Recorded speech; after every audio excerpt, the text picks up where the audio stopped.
같이 기도 드리시면서 부활학교 예배를 시작하겠습니다. 할렐루야. 하나님 아버지 감사합니다. 오늘도 축복하여 주시어서 성령으로 도와주셔서 부활학교회가 하나님께 영광 돌리 예배로 인도하여 주시니 감사합니다. 이 시간을 지켜주시옵소서. 예수님의 이름으로 기도했습니다. 아멘. 찬송가 302장 303장 찬송가 303장입니다. 찬송하시겠습니다.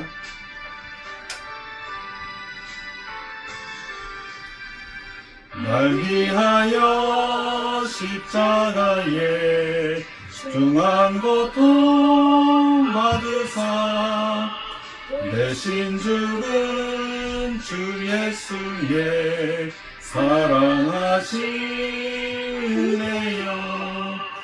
고배로운 피를 흘려 영영 죽을 죄에서 구속함을 받으느니 어찌 찬양하날까. 예수 안에 있는 우리 한량없이 즐겁고 주 성령의 위로함이 마음속에 차도다. 전국 음악 소리 같은 은혜로운 그 말씀 끊임없이 듣는 우리 어찌 찬양하날까. 이 세상에 오진 풍파 쉬지 않고 불어도 주님 안에 보호받는 우리 마음 편하다. 늘 깨어서 기도하고 저 천국을 바라며 주님만을 기다리니 어찌 찬양하날까. 찬송가 369장 찬송하시겠습니다.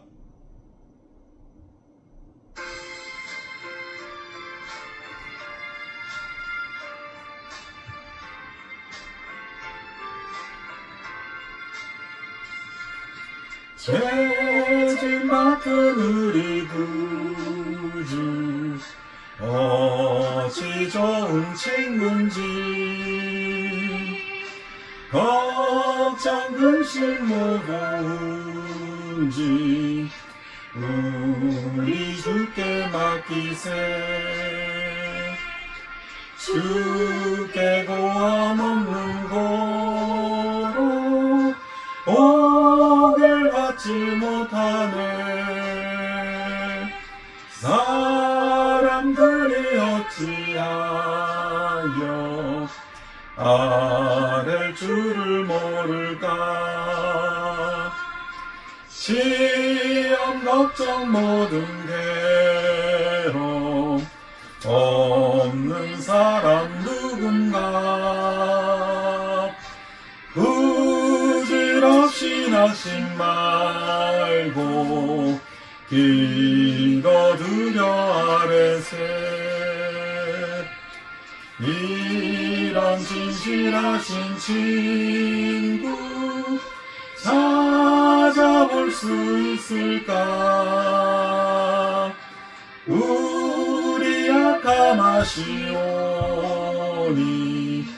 어찌 아니하랄까.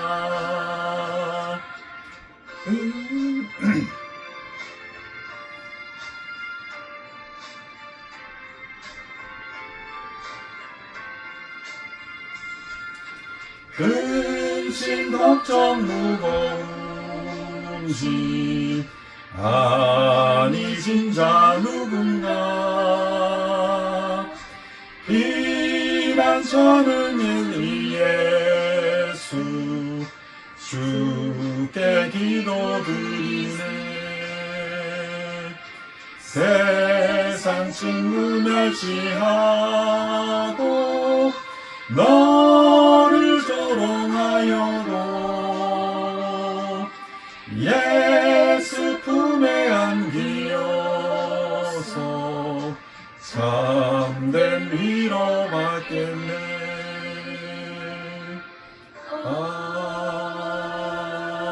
아멘.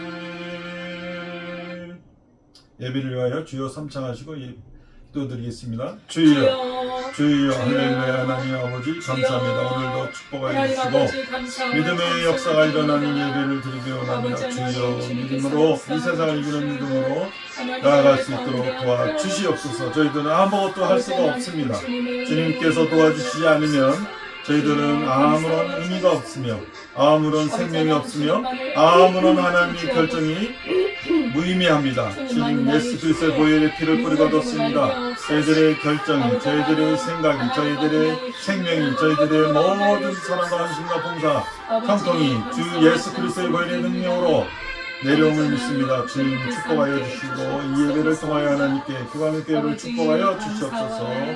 예수 그리스도의 이름으로 살게 도와주시옵소서. 예수님의 이름으로 기도드렸습니다. 아멘.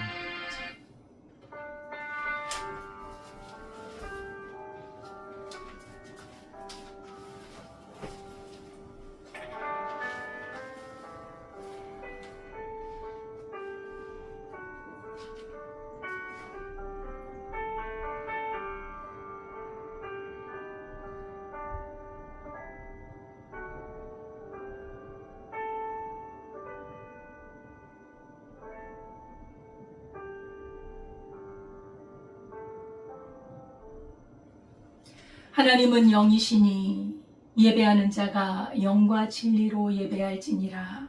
아멘. 하나님 아버지 감사드립니다.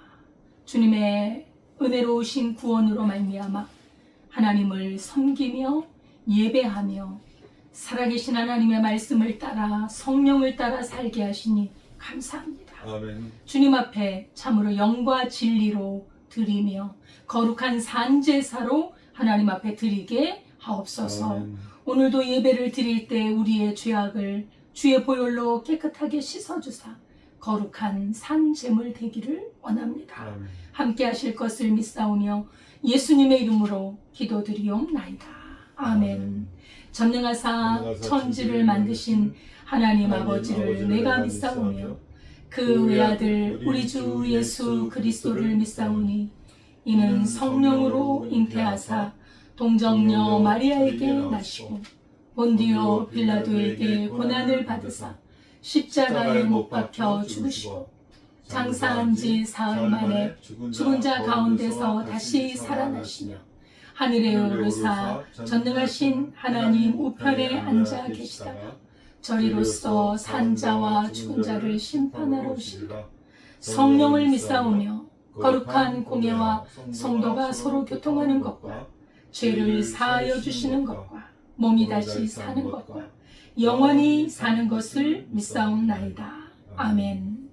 23장입니다.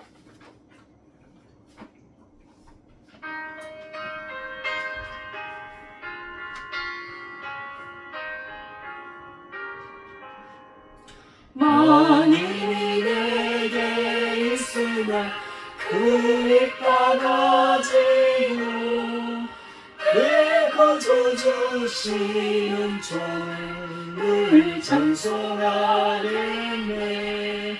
내 은혜로우신 하나님 날 도와주시고 그 크신 영광 널리 펴 다 알게 하소서.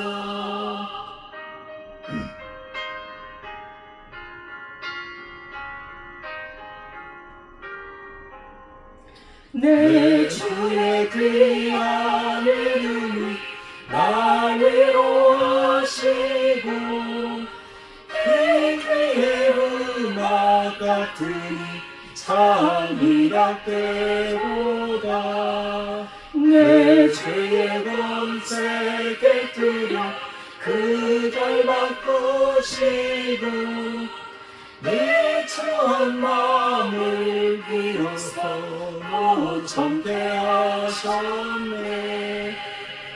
아멘.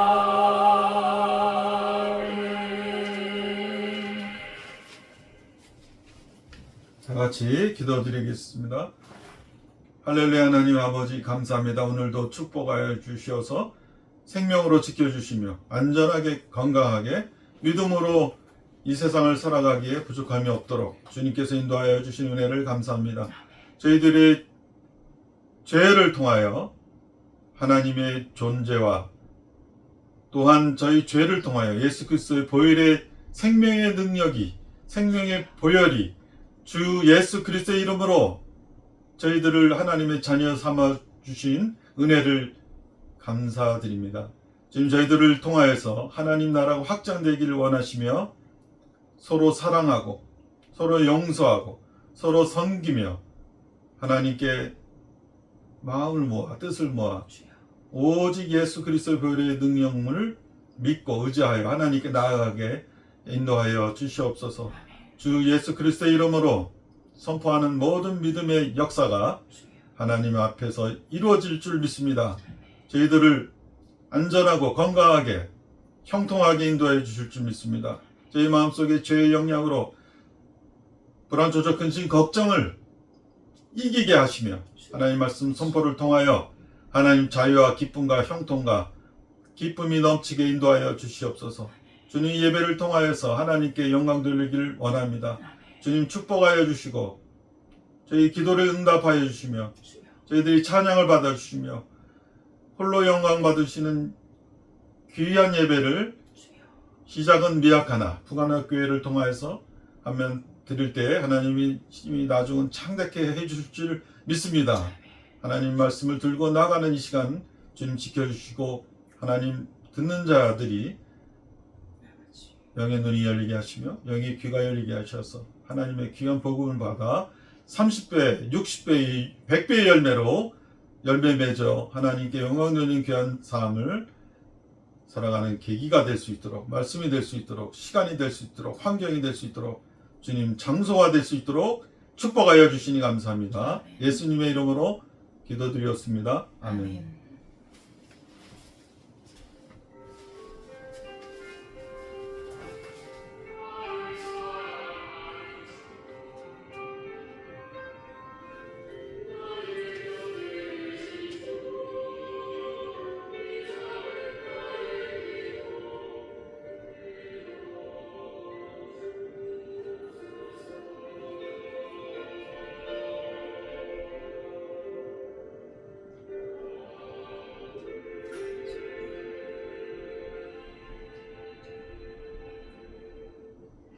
하나님의 말씀은 창세기 40장 1절에서 4절 말씀입니다. 구약성경 61페이지 창세기 40장 1절에서 4절까지 한 목소리로 봉독하겠습니다. 그 후에 애굽 왕의 술 맡은 자와 떡 굽는 자가 그들의 주인 애굽 왕에게 범죄한지라. 바로가 그 두 관원장 곧 술 맡은 관원장과 떡 굽는 관원장에게 노하여 그들을 친위대장의 집안에 있는 옥에 가두니 곧 요셉이 갇힌 곳이라. 친위대장이 요셉에게 그들을 수종들게 하매 요셉이 그들을 섬겼더라. 그들이 갇힌 지 여러 날이라. 아멘. 하나님 아버지, 주님의 말씀을 선포합니다. 하나님의 말씀만이 우리의 길이요 진리요 생명인 것을 믿습니다. 아멘. 말씀을 들을 수 있는 귀를 열어주시고 그 말씀을 순종하며 하나님의 뜻을 이루는 말씀 되게 하옵소서. 아멘. 예수님의 이름으로 기도드리옵나이다. 아멘. 할렐루야. 감사드립니다. 날마다 주 안에서 주의 뜻을 이루며 평안과 은혜로 넘치는 삶이 되시기를 바라겠습니다. 오늘 제목은 사방이 막히다, 이런 제목으로 말씀을 드리겠습니다. 사방이 막힌 감옥에 들어간 요셉. 우리가 이제 요셉의 삶에 대해서 계속 말씀을 나누고 있는데요. 사방이 막힐지라도 중요한 것은 하나님께서 요셉과 함께하고 계신다는 사실입니다. 비록 그러할지라도 요셉은 형통한 것, 억울함이 가득 찼을지라도, 죄를 범하지 않았는데 감옥에 갇히는 이 억울함이 있을지라도, 사방이 막혀버렸을지라도 하나님이 함께 하시기 때문에 그가 형통한 자가 되었다는 거예요. 요셉은요, 자유로운 몸이나 혹은 옥에 갇힌 그런 몸이 될 때나 변함이 없어요. 그런 형편이, 환경이 그를 변질시키지 못하는 것입니다. 하나님께서는 감옥에서도 하나님의 섭리를 작동하십니다. 요셉을 향하신 하나님의 원대한 계획은 쉬지 않는다는 거예요. 예수님이 그런 말씀하셨죠. 아버지께서 일하시니 나도 일한다. 여러분, 나락으로 떨어졌을지라도 하나님을 믿는 믿음의 줄을 붙잡고 있으면 하나님이 일하고 계시고, 하나님이 일하시면 우리도 살아갈 수 있는 것입니다. 요셉이 감옥에 들어왔을 때 사박이 막힌 곳에 거했을지라도 그 간수장의 신임을 얻어서 그는 감옥의 재반 사무를 감당하고 있었습니다. 그런데 어느 날 그 왕의 아주 고위 관리급 두 신하가 요셉이 거하는 감옥에 들어온 거예요. 이런 만남이 이루어진 겁니다. 왕을 가까이 섬겼던 두 신하와 요셉의 만남, 오늘 말씀에 굉장히 중요한 역할을 하는데, 이러한 역사는 사람이 만든 것이 아니라 하나님의 섭리와 계획에 따라 그 시점에 맞게, 때라 그러잖아요. 때가 참해. 어느 날 어떤 때가 되어 그렇게 그 두 신하가 들어왔던 것이지요. 예. 이것이 하나님의 역사를 이루는 굉장히 중요한 사건이 됩니다. 그래서 우리에게서 일어나는 일들은 우연이 없습니다. 하나님의 역사가 우리의 그 크고 작은 우연의 그 삶의 만남과 그 환경 속에 우리 하나님은 일해가고 계신다는 것이죠. 하나님의 역사는 사람이 만들 수 없습니다. 하나님께서 친히 주관하시고 택한 백성들을 향한 구원의 그 역사를 정말 중단 없이 지속적으로, 지금도 마찬가지예요. 하나님의 역사는 우리 인간이 끊을 수 있는, 인간이 막을 수 있는 영역이 아니라는 거예요. 그럼 어떤 사람들이 들어왔느냐? 오늘 1절에 보니까 애굽 왕의 술 맡은 자, 떡을 굽는 자가 왕에게 범죄하여 바로가 진노함에 친위 대장의 집에, 그 감옥에 갇히게 되는데 그 집은 바로 요셉이 갇힌 곳이더라, 이렇게 말하고 있습니다. 지금 요셉이 그 두 간원장을 만난 그때는요, 애굽 생활, 노예 생활을 한 지 한 10여 년이 지났어요. 그러면 요셉의 나이가 한 27세, 28세 그 정도 된 나이였지요. 그러니까 왕성한 청년의 때였습니다. 근데 요셉이 간수장의 신임을 얻어서 재반 사무를 감당하고 있었는데 이 두 명의 죄수가 들어왔던 거예요. 하나님의 인도하심이었죠. 요셉과 만나게 되는데 특별히 이 요셉이 이 두 사람을 섬기는 일을 하게 된 것입니다. 하나님의 인도하심이었고 이 사람들을 통해서 하나님의 역사에 쓰임을 받도록 우리 하나님께서는 그렇게 준비하셨던 것입니다. 그럼 이 술 따르는 자는 누군가? 왕의 식탁에서 술을 따른다고 하는 것은 굉장히 왕과 밀접한 관계, 아주 친밀한 관계에 있었던 고위직 관리라는 거예요. 여러분, 지금도 그렇지만 왕의 옆에서 늘 시중을 들면서 함께 술을 권하고 술을 따라드리고 뭐 술만 따라줍니까? 그러면서 대화가 오가고, 그죠? 중요한 사건에 대해서도 논의도 할 수 있고, 왕의 감정이 조금 불편하거나 왕의 감정이 고조되어 있으면 또 그 감정도 어루만지고, 이 굉장히 중요한 역할이거든요. 지금으로 하면 꼭 맞는 것은 아니지만 뭐 비서실장쯤 된다고 할까, 그죠? 왕과 친밀하고 가까운 관계입니다. 그 느헤미야도 그 왕의 술 맡은 관원장 아니었습니까? 그 이방 나라에서 느헤미야, 그렇잖아요. 굉장히 왕과 가까이 있었기 때문에 느헤미야의 낯빛이 조금만 안 좋아도 바로 왕이 너의 낯빛이 왜 어두우냐라고 지적을 할 만큼 이렇게 가까운 사이였다는 것이지요. 예. 떡 굽는 관원장도 마찬가지입니다. 그러니까 왕의 음식을 이렇게 제반 사물을 보면서 왕의 음식을 관장하는 관리자인 거지요. 그래서 혹시 왕의 음식에 독이 들어가거나 기타 여러 가지 그 왕의 음식이 청결하고 정말 깔끔하게 되도록 그렇게 관리를 하는 것입니다. 그런데 이들이 왕의 신임을 받았기 때문에 정말 왕하고는 이 사람도 마찬가지예요. 자기가 먹는 음식, 그 매일 먹는 음식을 주관해 주니 얼마나 가깝겠습니까? 그러니까 이 두 사람은 왕의 일상생활을 함께하는 사람이었다고 할 수 있는 것이지요. 그죠? 이렇게, 그런데 이 사람들이 이제 이렇게 감옥에 들어온 거예요. 그것도 요셉이 있는 감옥입니다. 이 간원장이 들어옴으로 말미암아 요셉의 꿈이 한 단계 한 단계 다가가고 있는 것, 한 단계 한 단계 이루어져 가고 있는 것입니다. 하나님은 우리에게 말씀으로 비전을 주시고 하나님의 말씀으로 꿈을 주십니다.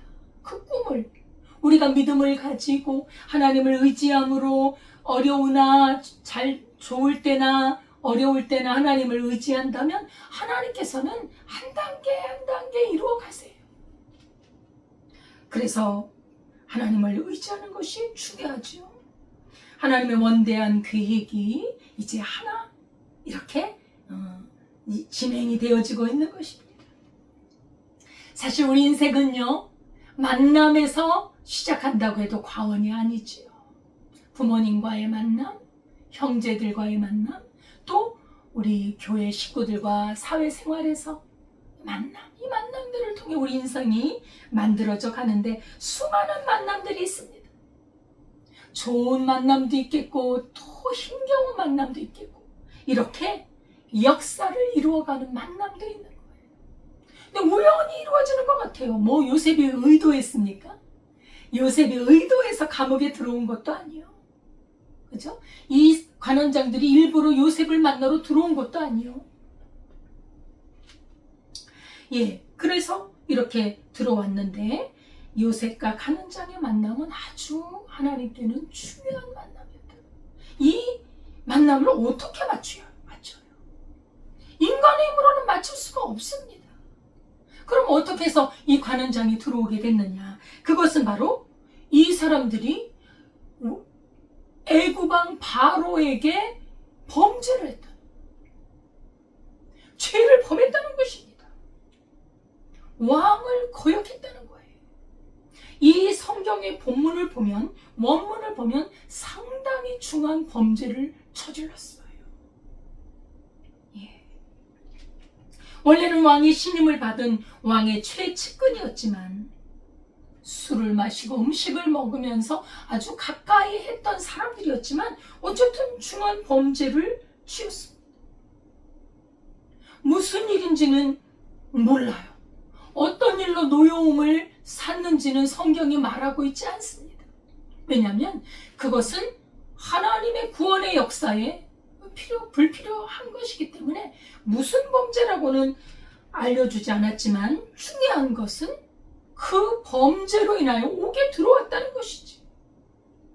예, 우리는 이러한 만남을 이렇게 예사롭게 보낼 수 없습니다.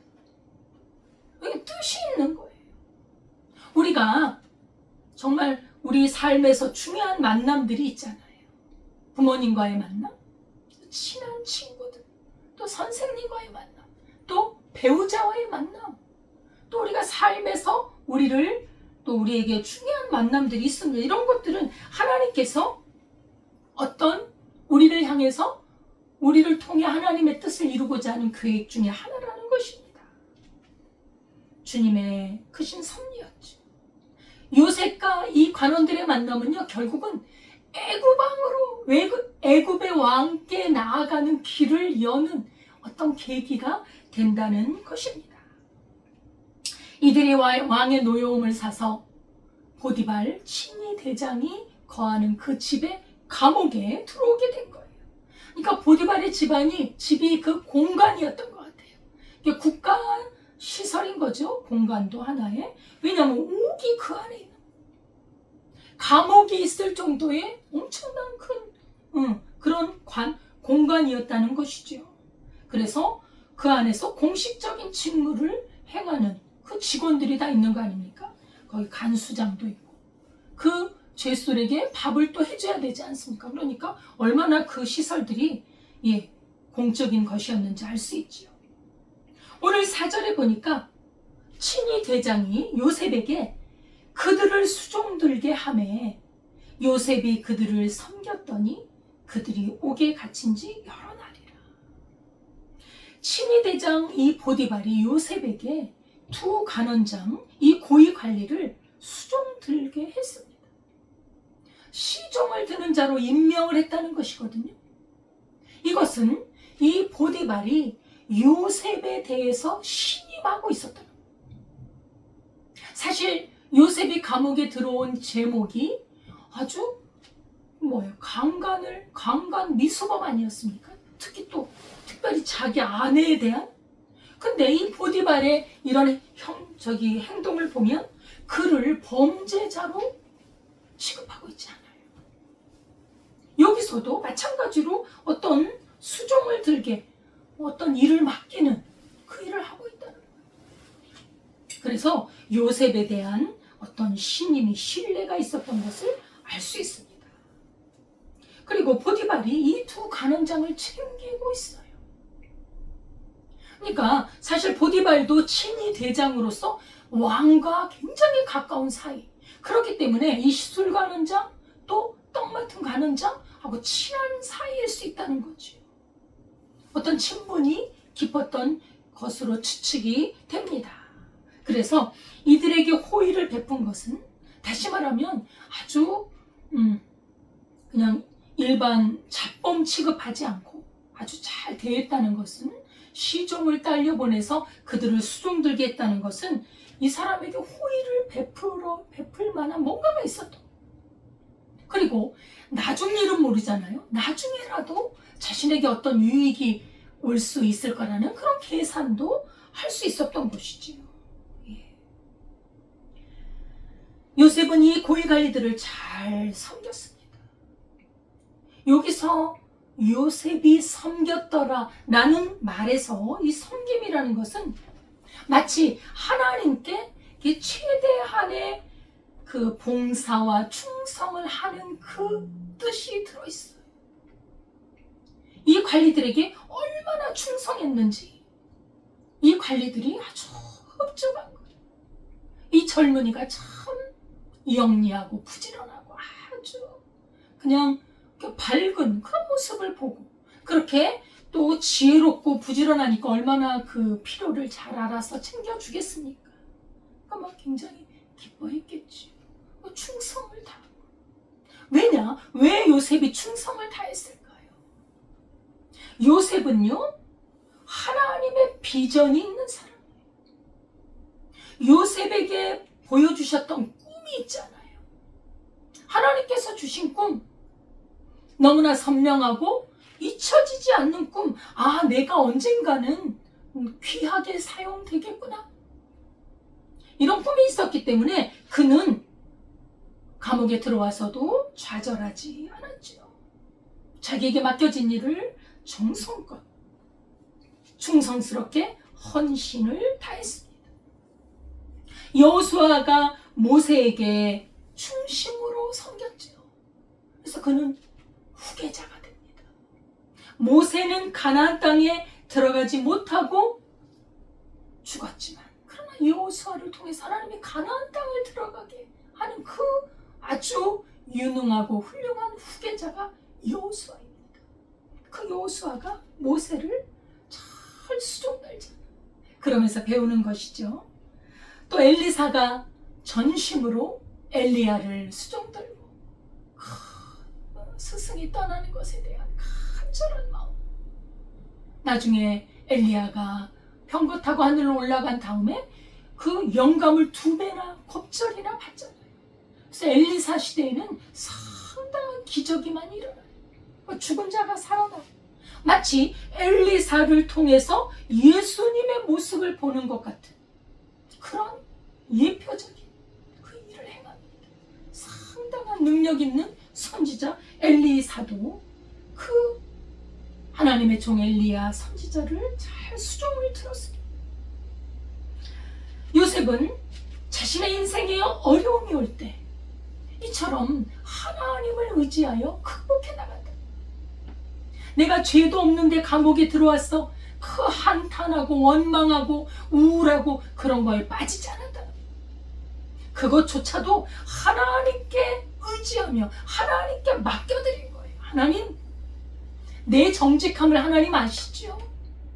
내가 범죄하지 않았다는 거 하나님 아시죠? 하나님이 아시면 되는 거예요. 사람들은 몰라줄지라도 하나님께서 아신다면 요셉은 살아갈 힘이 생기는 거예요. 보이지 않지만 요셉의 마음속에는 하나님께 대한 믿음, 하나님을 의지하는 그 진실한 믿음, 겨자씨와 같이 작을지라도 살아있는 믿음, 하나님만을 의지하는 믿음으로 활기찬 모습으로, 정말 우울함이란 찾아볼 수 없는 모습으로 그 관원장들을 섬겼습니다. 어려움 중에도 직임이 맡겨졌을 때 낙심하지 않고 섬길 수 있었다는 거예요. 그 마음속에는 여유로움이 가득 차요. 왜요? 하나님은 이 감옥에서도 나를 인도하신다. 우리 하나님을 의지하면 사방이 막혔지만 나갈 수 없어요. 그 애굽의 감옥에 들어왔다는 건 그 나라가 허술한 나라가 아니죠. 제국이잖아. 그렇게 감옥에 들어왔다는 건 어떻게 나갈 수 없지만 하나님은 나가게 하실 수 있잖아요. 우리 주 예수님은 우리를 자유케 하러 오셨잖아요. 죄의 감옥, 불신의 감옥, 원망과 불평의 감옥 속에 있는 우리를 그리스도 예수로 말미암아 우리를 자유케 하고 우리에게 생명을 주실 수 있는 분이 바로 우리 주 하나님이십니다. 그렇기 때문에 남을 섬길 수 있는 여유로운 마음, 넉넉한 마음이 참 아주 놀라운 존재가 요셉이라는. 이 고위관리도요, 이 고위관리쯤 되면 사람을 보는 눈이 뜨입니다. 보면 알아요. 얘는 보통 애가 아니구나. 알게 되는 것이죠. 그래서 이 두 관원장은 요셉의 섬김으로 말미암아 마음이 평안한 거예요. 그래서 그 안에서 쉼을 누릴 수 있었죠. 감사한 마음이 있었고 요셉에 대한 호감의 마음이 있었습니다. 그런데 자꾸 날이 지나가. 여기 오늘 4절에 보니까 갇힌 지 여러 날이더라. 시간이 속절없이 흘러가더라. 여러분 그렇지 않습니까? 우리가 그 날을 보낼 때 왜 이렇게 하루가 빨리 지나지? 아니 벌써 주일이 되었네. 벌써 토요일이 되었고 벌써 이렇게 한 달이 지나간, 벌써 3달이 지나갔네. 이렇게 날이요 금방 지나. 그래서 성경은 말씀하잖아요. 우리의 날은 참으로 화살같이 빠르다. 그렇게 날이 지나가고 있으니 이 간원장들의 마음이 얼마나 불안하겠어요. 우리가 이렇게 계속 갇혀있다가 왕이 이침바되어서 여기서 죽는 게 아닌가 생각하지 않겠습니까? 그러는 때였습니다. 오늘 5절에 보니까 이 두 관원장이 이 술 맡은 자와 떡 굽는 자가 하룻밤에 꿈을 꾸었어요. 그런데 각기 내용이 달랐더라. 어느 날 꿈을 꾸었는데 똑같은 날 꿈을 꾸었는데 내용이 다른 거예요. 이게 이제 큰 사건이 터진 거죠. 여기서 꿈이 등장합니다. 꿈. 여러분, 꿈의 사람 하면 누구죠? 요셉이잖아요. 이 꿈을 꾸게 하신 분이 누구죠? 하나님이시잖아요. 하나님이 역사를 주관하시잖아요. 때가 되니까 여러 날이 지났지만 어느 때에 어느 시점에 꿈을 꾸게 한 겁니다. 그들의 운명을 결정하는 꿈이었을 것입니다. 그러니 이 꿈, 요셉은 그 꿈에 대해서는 일가견이 있는 사람입니다. 요셉이 꿈을 꿨을 때 형님들의 볕단이 자기에게 절을 했어요. 해와 달과 별들이 자기에게 절을 했어요. 2번이나 꾸었어요. 너무나 선명하게. 그리고 그 꿈이 자신의 심령을 사로잡은 거지. 이것은 내가 꾼 게 아니라 하나님이 주신 꿈이라는 걸 알았던 거예요. 요셉은 꿈에 대한 비전이 있습니다. 지혜가 있습니다. 그리고 하나님이 그로 말미암아 이 꿈에 대한 그런 해석할 수 있는 지혜와 명철을 허락해 주신 거지요. 근데 이 두 간원장이 꾼 꿈이 예사롭지가 않은 거예요. 어떻게 같은 날 꿀 수 있어요? 그리고 내용이 반대예요.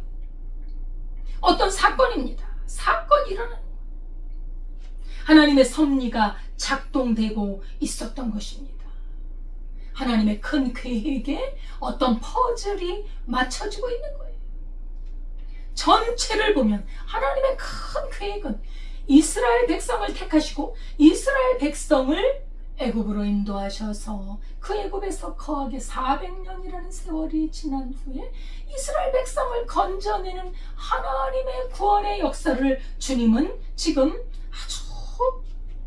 아주 정말 몇백 년 앞서서, 그죠? 몇백 년 앞서서 지금 하나 퍼즐을 맞춰가고 계시는 것입니다. 같은 날 밤 두 관리자가 꿈을 꾸었다. 예사롭지 않은, 근데 그 내용이 달랐다는 거 무슨 의미가 있을까? 이게 어떤 뜻일까? 이게 자연적인 꿈이 아니라 하나님의 특별한 간섭이 있었죠. 구약시대에 하나님께서는 종종 꿈을 통해 계시를 하십니다. 그런데 하나님께서는 택한 자를 통해서뿐 아니라 택하지 않은 자를 통해서도 하나님께서는 계시를 하신다는 거예요. 꿈을 통해 어떤 뜻, 하나님이 계획하신 뜻을 이루어 가신다는 것입니다. 하나님이 무엇을 못하시겠어요? 천지 만물 모든 인류가 다 하나님의 작품이요 피조물이요 하나님의 계획과 섭리 속에 있기 때문에 그렇죠. 꿈을 누가 주셨느냐? 하나님이 주신. 여러분, 우리가 내가 뭘 계획해서 내가 어떤 의도를 가지고 할 것이 아닌 어떤 사건들 혹은 꿈, 어떤 큰 사건 하나님이 주신 그 믿음으로 지혜로 잘 풀이해서 하나님의 영광을 위해 나아가야 합니다. 이 두 관원장이 그래도 다행인 것은 꿈의 사람 요셉을 만났다는 거 아닙니까? 꿈의 사람, 꿈꾸는 자 요셉을 만났다는 거예요. 서로 상반된 이 꿈, 단순히 심리적인 현상이 아니라는 거 알 수 있겠죠? 이 특이한 꿈에 어떤 징조가 있는 것일까? 징조가 있었습니다. 각기 내용이 다르다고 했는데 그 의미를 보면 이 두 사람의 운명이 다르다는 걸 알 수 있죠. 혹시라도 누가 살고 누가 죽는 건 아닐까? 이들은 생각할 수밖에 없는 거예요. 무슨 뜻인지 의문이 증폭되지 않을 수가 없었습니다. 이들의 운명을 엇갈리게 하는 꿈일 수가 있는 거예요. 우리 하나님께서는 이 불신자들의 삶마저도 우리 하나님의 이 삶을 주관하신다는 것입니다. 그들의 미래를 이끌어 가신다는 거예요. 하나님께서는 우리 삶과 역사의 참된 주인이심을 우리가 이 사건을 통해서도 알 수 있는 것입니다. 이 두 간원장이 꿈을 꾼 그날 아침입니다. 요셉이 그 방에 들어가 봅니다. 그런데 그들의 그 모습 속에 근심의 빛이 가득 차 있다는 거예요. 요셉은요, 예민한 사람이에요. 영적인 사람이에요. 그들을 딱 봤을 때 그들의 그 눈빛이, 얼굴빛이 근심의 빛이 있는 거예요. 왜 그러냐면 이게 무슨 뜻인지 몰라서 이게 내게 좋은 것인지 나쁜 것인지 알 수가 없는 거예요. 그러니까 그들의 마음이 아주 염려와 두려움과 불안이 가득 차는 겁니다. 그랬더니 요셉이 그들의 방에 왔다 그랬잖아요. 그러니까 요셉이 그 감옥 안에서는 자유롭게 다닐 수 있는 허가를 받은 것 같아요. 사실 요셉도 죄인이잖아요. 뭐 갇혀 있어야 돼요. 근데 요셉은 그 방에도 가는 거죠. 그 두 간원장이 머무는 방은 일반 죄수들하고는 다른 특별한 방이었는데 그 방에 가서 섬기기 위해서 가서 보니까 이렇게 아주 근심하고 있다는 것입니다. 그들은 꿈을 꾼 후에 상당히 불안하고 낙담하고 있었을 것입니다. 마음이 심란한 거지. 왜냐하면 지금 현재 갇혀 있잖아요. 그리고 매우 특이한 상황을 만난 거잖아요. 왕의 노여움을 산 겁니다. 그래서 갇혀 있는 거예요.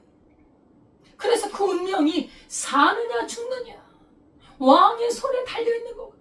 근데 이렇게 갇혀 있고 왕의 진노를 받은 처지에서 상반된 꿈을 꾸니 불안하기 짝이 없는 것이죠. 그들은 자기의 운명과 연결되어 있다는 것을 직감적으로 알고 있는 거예요. 불길한 예감. 이게 꿈이 상반되니까 해석이 안 되니까. 그래서 요셉이 질문을 합니다. 7절에 보니까 어찌하여 얼굴에 근심빛이 있습니까? 왜 얼굴이 그렇게 근심이 있느냐고 질문을 합니다. 요셉은 영적인 사람입니다. 영적으로 정신적으로 아주 민감한 그런 지혜가 있는 사람이에요. 얼굴빛만 봐도 파악이 됩니다. 이들에게 뭔 일이 일어났구나. 이게 보통 일이 아니네. 아주 직감하는 것이지. 여러분, 우리 믿는 사람들은요, 영적인 예리함이 있어야 합니다. 영적인 긴장 상태가 있어야 돼요. 거룩한 긴장이 있어야 돼요. 그래야 이 세상을, 이 어둡고 죄 많고 험악한 세상을 우리가 분별하며 헤쳐나갈 수 있는 힘이 있는 겁니다. 만약에 요셉이 낙담하고 있었다면 이 얼굴빛이 안 보여요. 그냥 물 떠드리고 밥 갖다 드리고 그러는 거 외에는 뭘 하겠어요. 그런데 이 깨어있는 요셉의 심령이 그들의 상태를 알아보고 왜 얼굴에 근심빛이 있습니까? 상대방의 번뇌와 근심을 금방 알아차렸다는 것이지요. 무슨 일입니까? 한번 말해보세요. 요셉에게 말해보라는 거예요. 자신에게. 사실요, 이 사람들은요, 지푸라기라도 잡고 싶은 거예요. 왜요? 알 수가 없으니까. 응? 무언가 누군가에게 상담을 하고 싶은 거죠. 근데 이 젊은 청년, 이 지혜롭고 부지런하고 똑똑한 이 청년이 이렇게 호의를 보이니 아주 상담하고 싶은 거예요. 그죠? 그리고 호감이 있는 청년이 아니었습니까? 그래서 이 두 간원장이 말을 합니다. 8절입니다. 우리가 꿈을 꾸었는데 해석할 자가 없다. 우리가 꿈을 꾸었는데 해석할 자가 없다. 왜 해석할 자가 없어요? 사실 애굽에는요, 이 박사들, 술사들, 이런 그 점성가들, 그런 사람들이 있습니다. 그런 사람들이 꿈을 해몽하고 해몽할 수 있는 그런 사람들이 많이 있었지만, 그러나 지금은 감옥에 있어서 그런 사람들을 만날 수가 없는 것이었습니다. 그랬더니 요셉이 말합니다. 요셉은 그 말을 듣자마자, 꿈을 꾸었는데 해석할 자가 없다는 말을 듣자마자, 해석은 하나님께 있지 않습니까? 말씀해 보세요. 요셉은 꿈을 해석할 수 있는 능력이 하나님께 있음을 믿고 있었어요. 자신의 꿈도 해석하고 있거든요. 자신의 꿈은 하나님이 주신 너무나도 좋은 존귀한 꿈이거든요. 그 꿈만 생각하면 힘이 나거든요. 꿈을 해석할 능력이 요셉에게 충만하게 있었던 거예요. 말해보시라. 하나님이 그 꿈을 해석해 주실 겁니다. 예. 요셉은 경험을 통해서 알고 있었습니다. 무슨 꿈입니까?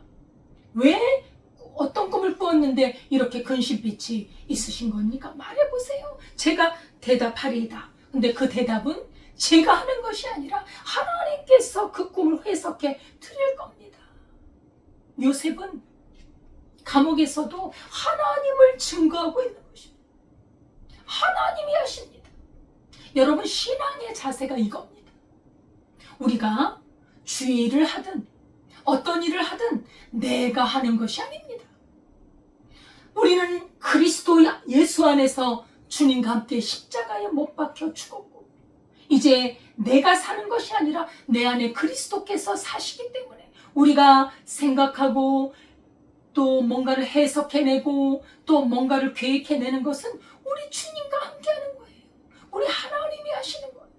너희 안에 소원을 두고 행하시는 이는 하나님이시니 우리 주 예수 그리스도이시니. 요셉은요, 자기를 드러내지 않습니다. 요셉이 이 두 간원장에게 얼마나 칭찬을 많이 받았겠어요. 아이고, 젊은이 너무나 이렇게 우리에게 잘해주고 참 지혜롭네. 얼마나 칭찬했겠어요.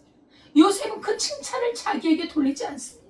이건 다 하나님께서 나와 함께 하시기 때문이요. 하나님께서 나와 함께 하시기 때문에 내가 형통함이 있어서 그런 거라는 걸 너무나 잘 알고 있어요. 이게 바로 신앙의 태도입니다. 이게 바로 겸손한 태도입니다. 그 꿈을 하나님이 해석해 드리지 않겠습니까? 말씀해 보세요. 꿈을 해석할 수 있는 지혜와 확신을 하나님은 주셨거든요. 요셉에게. 그것이 바로 하나님이 주신 것을 알고 있는, 이게 바로 믿음의 사람의 태도입니다. 그래서 참된 믿음의 사람은 결코 교만해질 수가 없어요. 자기 게 하나도 없어요. 내게 있는 모든 것이 다 하나님의 것인데 무슨 교만이 나옵니까? 하나님이 주신 것인데. 그렇게 증거했던, 감옥에서도 하나님을 증거한 믿음의 사람 요셉, 우리 하나님이 얼마나 기뻐했겠습니까? 얼마나 그를 사랑했겠습니까? 그래서 요셉을 통해서 그 꿈을 해석을 하게 됩니다. 다음 시간에 말씀을 보겠는데요, 요셉에게 그 꿈을 말을 합니다. 요셉은 그 꿈을 들었을 때 해석이 나오는 거예요. 누가 아십니까? 하나님의 영이, 하나님의 성령이 인도하시는 겁니다. 그러니까 요셉은 전혀 두렵지가 않아요. 어떤 꿈을 그 꿈을 꿨을 때, 그 꿈을 들었을 때요, 두렵지가 않아요. 해석할 수 있다는 거예요. 왜요? 하나님이 주시기 때문에. 그래서 요셉을 통해서 그 꿈이 해석되어지고, 그 꿈이 해석되어지는 거에 따라서 운명이 갈라지고, 그 놀라운 일을 체험한 자가 결국은 왕에게 인도하는 그 역사를 이루는 것이죠. 오늘 말씀에서 요셉은요, 사실 사방이 막힌 그 감옥에 갇혔습니다. 저도 정말 어떤 죄를 범해서 감옥에 간 적이 없습니다. 감옥을 체험한 적이 없어요. 그러나 복음을 전하기 위해서 저 안양교도소에 한번 간 적이 있습니다. 안양교도소에 가서 겨울에 갔거든요. 그래서 그 교도소를 들러보는데 너무나 황량해요. 두렵고 무서워요. 그리고 그 죄수들 한 200~300명이 강당에 모였더라고요. 그래서 이제 우리 간사님들, 그때 이제 일하셨던 CCC에서 일하셨던 간사님과 또 우리 임원들이 같이 가서 제가 잠깐 간증을 한 적이 있습니다. 그 얼굴을 보는데 다 선하게 생겼어. 참, 나와 똑같은 사람이더라. 너무 안타까운 거예요. 우리가 죄 때문에 우리 안에 있는 죄를 다스리지 못했어. 그 죄를 예수님께 내어드리지 못해서 이분들이 감옥에 와 있구나. 그래서 우리 여기 계신 분들과 저는 똑같은 죄인입니다. 제가 말한 것이기에 저의 죄는 밖으로 드러나지 않았을 뿐이고 여러분들의 죄는 밖으로 드러났어요.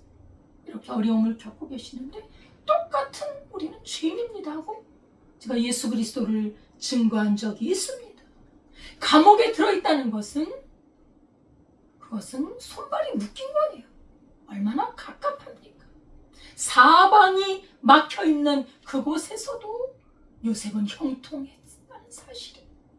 하나님이 함께 하셨다는 사실입니다. 오늘 우리의 삶이 어디에 막혀 있습니까?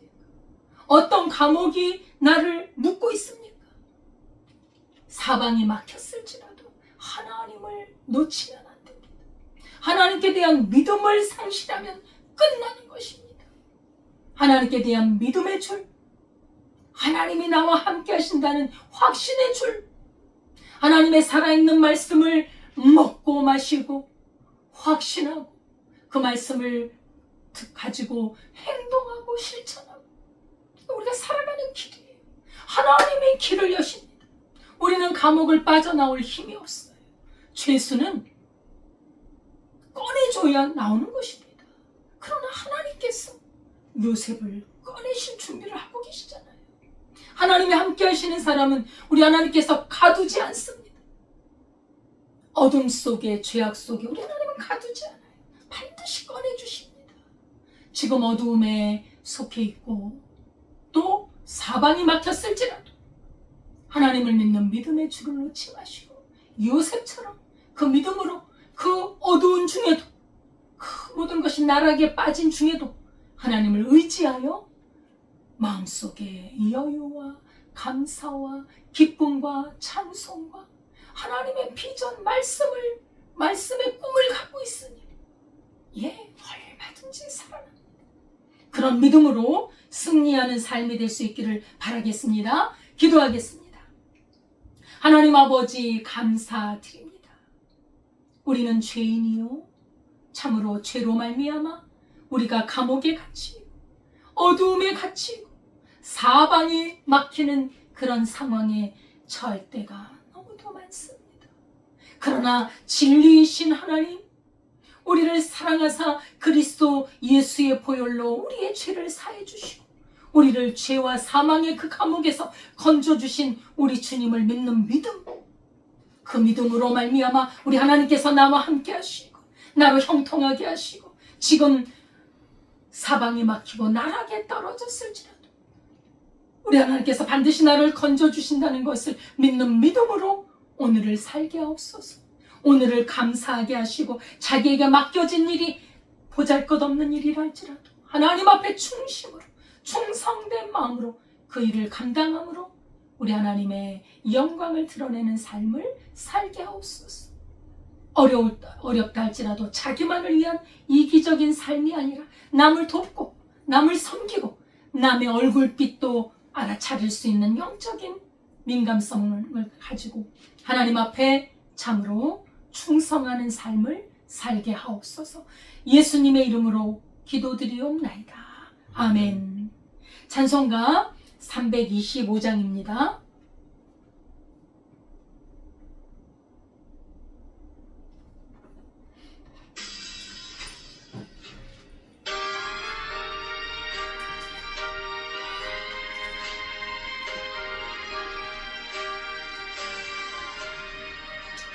예수가 함께 계시니 시험이 오나 겁없네. 기쁨의 그함 되시니 예수를 위해 삽시다. 날마다 주를 섬기며 언제나 주를 드리고 그 사랑 안에 살면서 딴 길로 가지 맙시다. 이 세상 사는 동안에 주 이름 전파하면서 무한한 복락 주시는 예수를 위해 삽시다.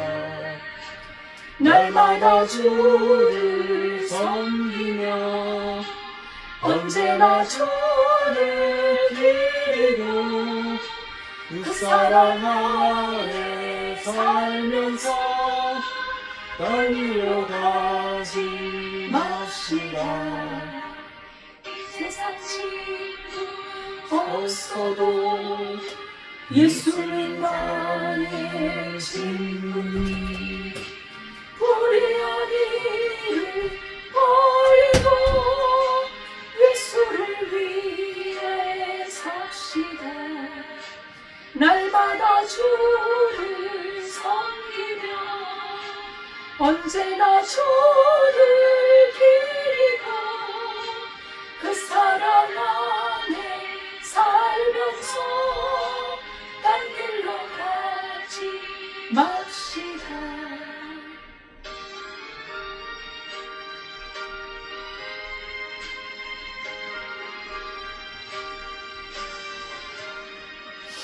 주께서 심판하실 때 잘했다 칭찬하리니 이런 성급함으로 예수를 위해 삽시다. 날마다 주를 섬기며 언제나 주를 기리고 그 사랑 안에 살면서 딴 길로 가지 맙시다.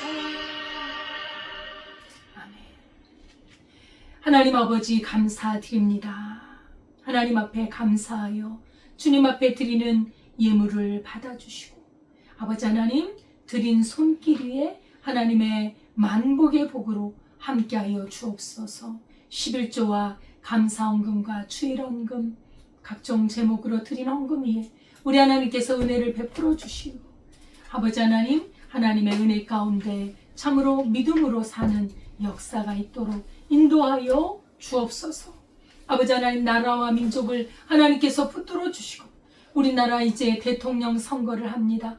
아버지 하나님 신앙의 자유가 있는 나라, 자유민주주의 국가, 아버지 복음을 증거하는 나라, 그 나라를 이끌어갈 수 있는 대통령, 아버지 주의 택한 자를 하나님께서 세워주시고 아버지 불의와 불법과 공산주의와 모든 아버지 한 불법한 자들이 물러가고 평정이 되어지고 이 나라가 하나님의 은혜 가운데 하나님의 공의 가운데 굳게 서도록 인도하여 주옵소서.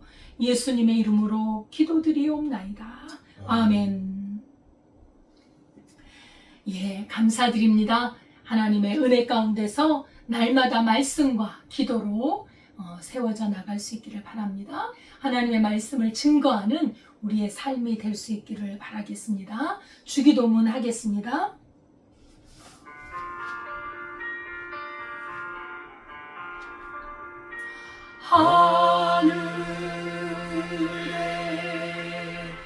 하늘에 계신 아버지 이름 거룩하사 주님 나라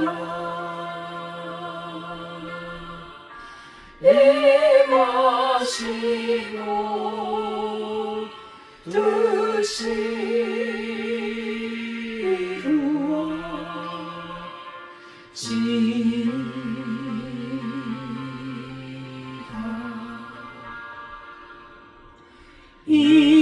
일용할 양식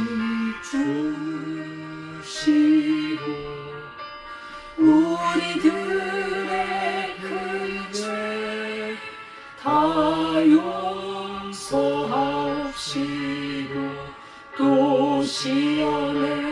그대 마시고 악에서 구원하소서. 그에게 주의 나라 주의 권세 주의 영광 영원히 아멘.